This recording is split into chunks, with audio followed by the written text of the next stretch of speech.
पुणे विद्यापीठाच्या एका कोपऱ्यात शांतपणे चालणाऱ्या एका लॅबमध्ये भारताच्या आरोग्याचं भविष्य बदलणारा एक असा शोध लागलाय ज्याची चर्चा आज जगभर सुरू आहे. ऑगस्ट 2026 मध्ये एक असा रिसर्च पेपर समोर येतो जो सांगतो की भारताच्या दुर्गम भागात राहणाऱ्या 8 आदिवासी समुदायांच्या पोटात चक्क 14 नवीन बॅक्टेरियांच्या प्रजाती आणि सुमारे 200 स्थानिक मायक्रोब्रियल स्ट्रेन्स सापडले आहेत. हे संशोधन साधेसुधे नाही.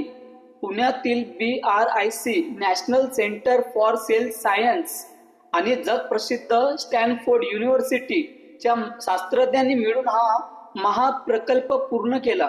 या ऐतिहासिक संशोधनाचे नेतृत्व केले NCCS मधील डॉक्टर धीरज धोत्रे.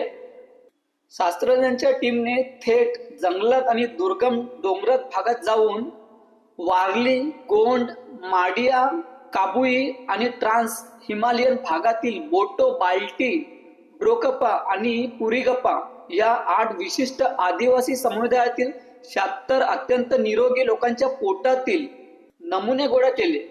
चाचण्यानंतर शास्त्रज्ञांना समजले की या आदिवासींच्या पोटात अशा काही गोष्टी आहेत ज्या आजच्या आधुनिक विज्ञानाला माहीतच नव्हत्या.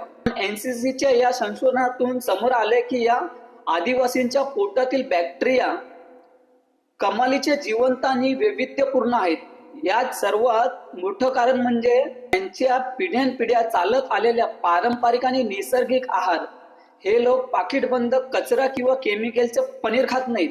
या एका शोधामुळे भारताने आता 29 कोटीपेक्षा जास्त बजेट असलेल्या ह्युमन मायक्रोबायोम इनिशिएटिव्ह प्रकल्प सुरू केला आहे, ज्या अंतर्गत संपूर्ण भारतातील 3400 हून अधिक लोकांच्या पोटांचा डेटाबेस तयार केला जाणार आहे.